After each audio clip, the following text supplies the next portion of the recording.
Blessed are the prosecuted, fixing justice. Please welcome Attorney General of Pennsylvania, Dave Sunday, Mayor of Knox County, Tennessee, Glenn Jacobs, CPAC's Nolan Center for Justice Senior Fellow, Savannah Chrisley, and your moderator, Director of CPAC's Prosecutors and Law Enforcement Advisory Council, Frank Russo.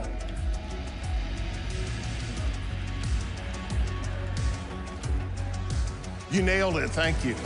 What's that? I said you nailed it. I was following you, you got there.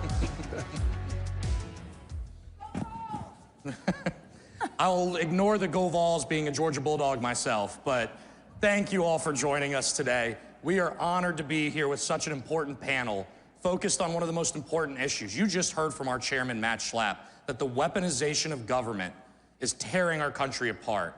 And thankfully, in November, the voters brought an end to that damage. Amen. But unfortunately, there are still victims of that weaponization. And thankfully, there are prosecutors and elected leaders who are working to fix it. So I want to start with someone who's had to live through this weaponization. Savannah, you are well known to this audience, not just for a slightly popular show that some of us have seen on Bravo. My wife's a little jealous. Well, thank you. But also for some of the challenges your family faced when prosecutors who put politics over public safety harmed your family. Can you tell us your story? 2 years ago, both my parents went to prison for a combined 19 years. My dad got 12 and my mom got 7. This was in Fulton County, Georgia, and where prosecutors labeled us the Trumps of the South. And I spoke at the Republican National Convention, and as I like to say, I would take that as a compliment. I will be the Trumps of the South. I'll take it. But it's sad. I mean, because of that, I got custody of my 10-year-old sister and 16-year-old brother at the time. And that's when I learned to fight. That's when I learned to fight and to uncover the injustices that happen. With us, there were huge Fourth Amendment violations, and the government even went to accuse us of money laundering and terrorism, just so that they could access certain financial documents. And when you have things like that happen, it taints the entire case. And I tell people all the time, if you want to convict them, I'm fine with that. But do it based off of the truth. And the government shouldn't be allowed to break every single law in order to get a conviction. And our judge, too. That's a whole other story. First off, I do not believe prosecutors should have full immunity. That, we have to get rid of that. People have to be held accountable. And our judge, she is the youngest African-American female appointed by Obama. And you look at her Wikipedia page, and her notable cases are ruling against Trump for mail-in ballots.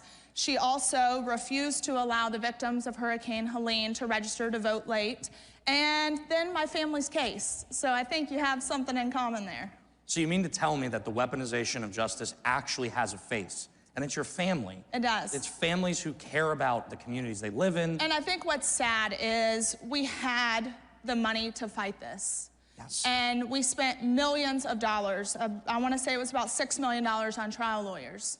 And they still ended up in prison for a combined 19 years. And most people don't have those resources. That's why the DOJ has a 98, 99% conviction rate, because they scare people, and people have to plead out no matter if they're guilty or not. And 1 in 20 criminal cases result in a wrongful conviction. I would argue it's more than that, and that is why I had lunch at the White House on Thursday, and that's why I am a daughter fighting for justice for my parents and to get them home.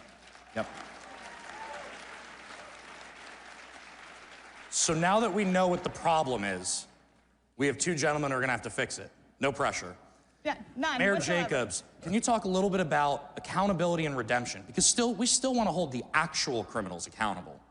And then we want to ensure those who come home have the resources to stop that cycle of crime. I know you've been doing that work in Tennessee. Yeah, right. As conservatives, we believe in public safety. We also believe in fiscal responsibility. On the left, what they've done with the criminal justice system has undermined both. They've used the criminal justice system for weaponization against political opponents while allowing violent criminals to literally go free, and it's been done at a huge cost, not only to public safety, but also fiscally. First of all, law enforcement's an extremely difficult job. We lost an officer that was killed in line of action a couple years ago. He was a young man named Tucker Blakely. So my hat's off to everyone in law enforcement, as well as in the criminal justice system at large. As you say, when you think about the criminal justice system, obviously some folks have to go to jail. They've committed crimes that necessitate that they have to be removed from society. We also have to realize that 97% of these people will come back out of jail at some point, and what happens then? In Tennessee, we're very invested in reentry programs that lessen the rate of recidivism. That's the 3-year rate at which people go back to jail. Across the country, it's 70%. In Tennessee, it's still at 50%. One of the organizations that we work with is Men of Valor. It's a Christ-centered prison ministry that walks with men through their incarceration as well as post-incarceration. The people that complete this 1-year program, it is a great program. The people that complete this 1-year program, their recidivism rate drops to less than 15%. So it makes a significant difference. And the great thing is, this is a private organization. So there's very little government funding that goes to it. But I think that when we're thinking about criminal justice, we have to look at those two. It's public safety, but it's also fiscal responsibility, and we can do both. I agree completely, and I think the faith element is so vital to this process. These are people we are restoring to our communities to make sure that we stay safe. Well, now we have a president that is bringing Jesus back to the center. And I think when you have that at the center, everything else falls into place. 100%. And the question I think a lot of people ask is, can you win on this message? We saw last fall, and I think one of the great successes of that cycle was the only attorney general's race that flipped Republican. The only race general that flipped it all was Dave Sunday in Pennsylvania, who ensured that we pushed out progressive prosecutors and brought in a conservative leader.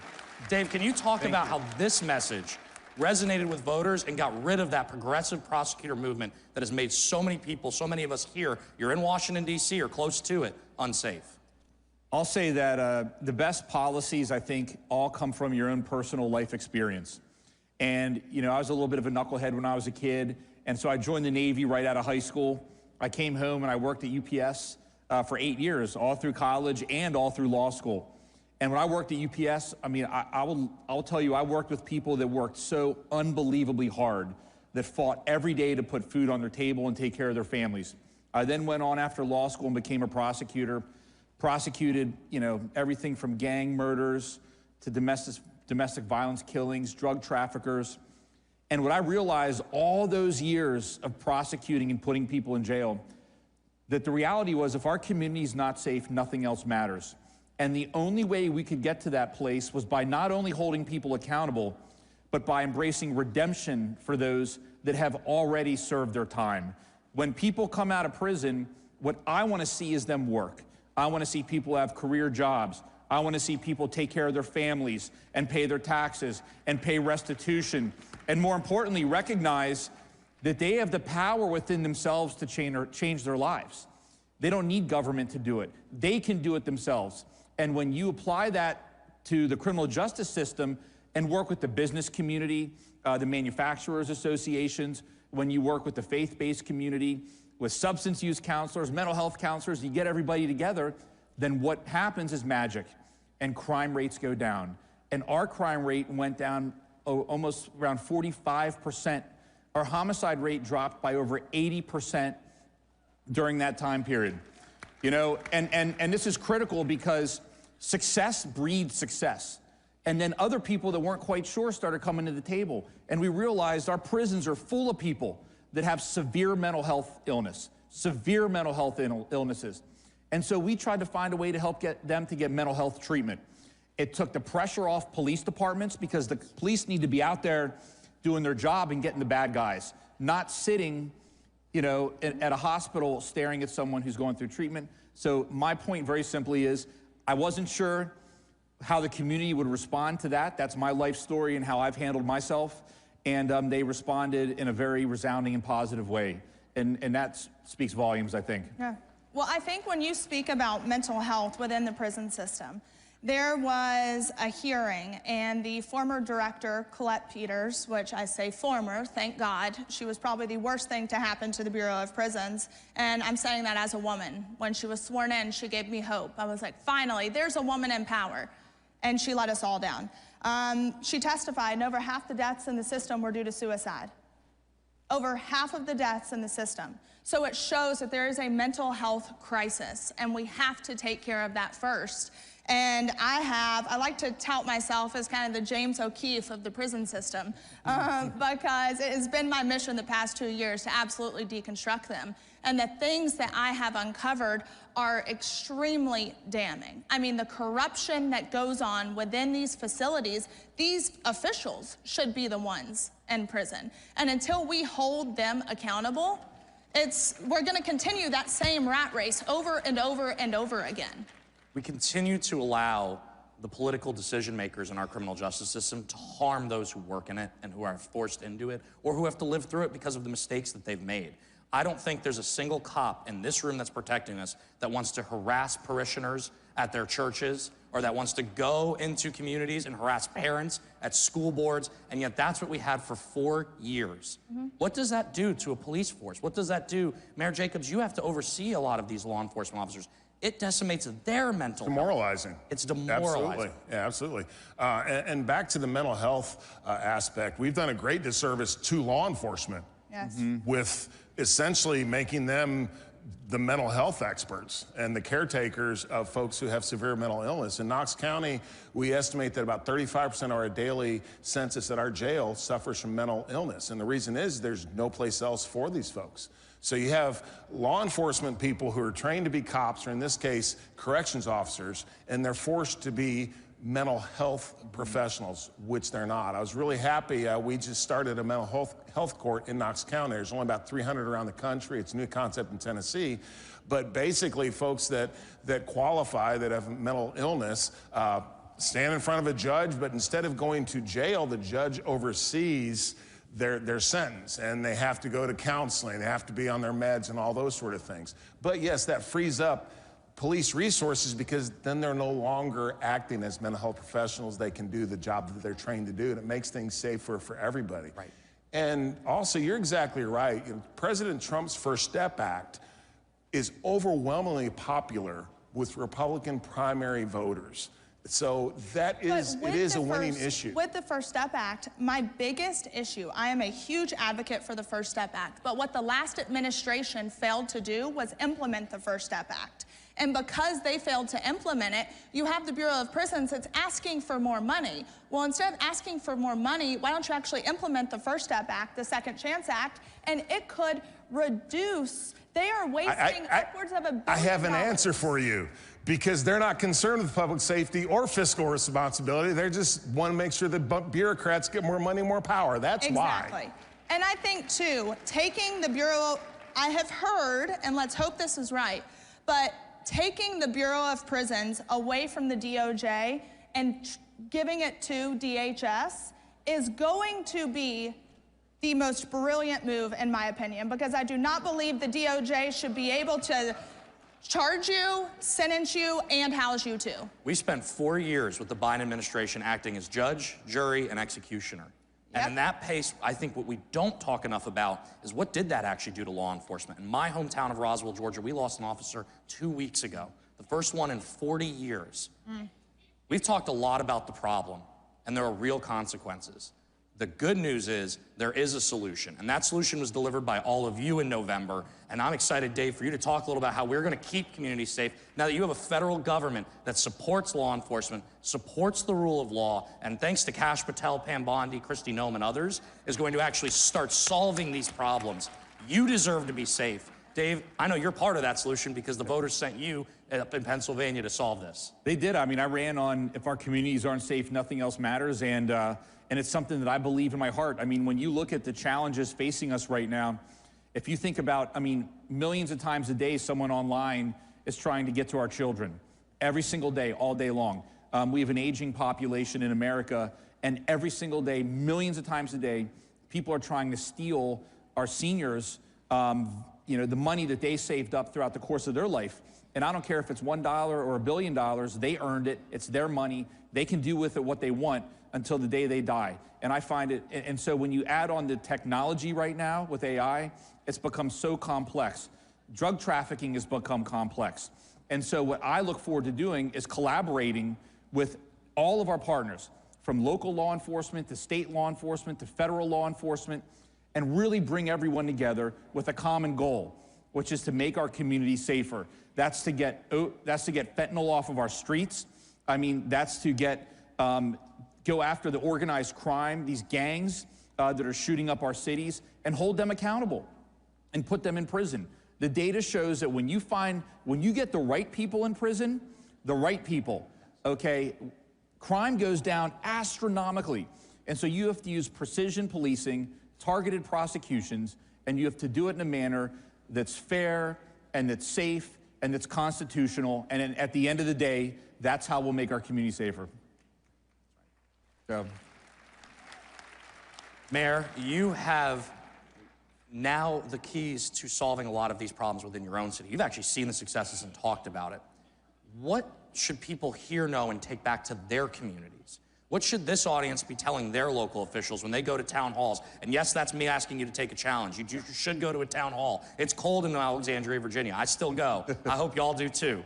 Can you tell them what message they should be bringing to their elected officials? It ain't rocket science, okay? This is not. You get the violent criminals off the streets, make sure that the people that are going to reenter society have a pathway to do so successfully, and that's pretty much it. That solves so many of these issues. And no, and the justice system should never be used for political purposes. Justice is supposed to be blind. And for the past 4 years, it's had a target on certain individuals because of politics. And that's absolutely, in fact, of all the things all the horrible things that happened under the Biden administration, and there's a lot of them, all right? I think that was the worst thing, because a politicized, weaponized justice system, that is literally the definition of a banana republic, and we were this close to slipping into that. Yep. Savannah, I'll ask a similar question. What can people know about your story? How can they make a difference and impact, and how can we get your family out of this nightmare and back to the rule of law in our society? Yeah, for me, I believed bad people go to prison. That's just what I think as a kid is ingrained in you. And that is so far from the truth. These men and women are going to enter back into society. And I believe that God put us on this earth to love people and love people well. And let's not forget about those men and women that are incarcerated, who maybe need an additional hand, who need a little help, who need people to believe in them, because right now we have a very hopeless system, and there's nothing more dangerous than a hopeless person. And right now, with all the issues that we're working on and restoring hope within these individuals, I think Alice Marie Johnson is a prime example of what happens when someone believes in them. Alice was pardoned by President Trump the first go-round, and now he has brought her on as the pardon czar, and he went out on a limb. He believed in her, and he gave her a chance. So just don't ever think you're too good to give out a helping hand. Makes a lot of sense. I think communities of all backgrounds came together to support President Trump, and the reason is there's one thing that binds this room together. It's we care about public safety, and we care about the rule of law. And unfortunately, at whatever conference is happening back in the Biden administration, apparently that wasn't in the topic areas. So Dave, I'm gonna leave it to you to answer. What do we do next? What do we expect to see next? And how do we restore, how do we do the hard work? You've touched on what you've already done in Pennsylvania. Yep. How do we do the hard work going forward of fixing this problem? Because unfortunately, as you've heard over the last 3 days, the Biden administration apparently left us with a lot of problems. I don't think any of us are surprised by that. Shocker. So I'll try to be as quick as I can. I'm looking at the time. Yep. So to start with, we have to have the courage to fight tough battles. And what I mean by that is a lot of the things we're talking about up here, severe behavioral health problems, the opioid epidemic, issues with regard to trauma on children. These aren't things that we can solve in a day. These are things that will take time and courage to be able to work through them. They're greater than the political cycle. And when we come together as a community and we work on this, and these are all conservative values, and we come together and we do this, our community will begin to get better. You have to have the courage to do it. The second thing is we have to support police. And what I want, you said something earlier that was so fantastic. We expect our police to be domestic violence counselors, mental health counselors, substance abuse counselors. We expect police to have the answer to every single problem within a split second, oftentimes 10 to 15 times a day. And we have to get them the support so that they can do their core function of patrolling, keeping communities safe, and investigating very serious crimes, and putting the bad guys in jail. So support your police. And I said, don't always have the courage to take the tough battles, like winning Pennsylvania. Like winning Pennsylvania, right? That was an important one. Yeah. I think it's easy to conclude on this. Today, we are being protected by strong, brave men and women of the Secret Service, of law enforcement. Yep. We owe it not just to ourselves, but to them to make America safe again. We know President Trump will do that. We know that our friends up here on the stage will do that. And CPAC remains committed to ensuring accountability and redemption are what are the tenets of law in this country. Thank you for joining us, and let's make America safe again this year.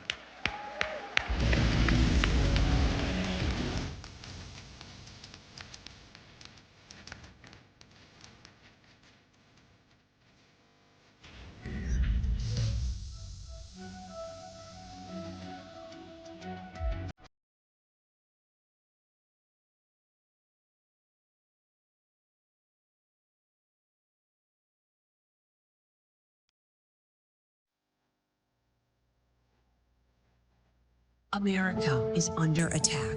Our families are being crushed under the politics of a radical agenda. But moms have had enough. We are standing up and we are fighting back. This is our battle. This battle is every bit as important as the Revolutionary War because we fight for the same thing. Moms for America is a national movement of moms reclaiming our culture for truth, family, freedom, and the Constitution. I think Moms for America is exactly on track and is doing the right thing for the future of our country and our children. Like, Moms for America is going at the heart of the issue. I want to go on the record and say I'm for moms, I'm for America, and I'm especially for Moms for America. But I am honored to join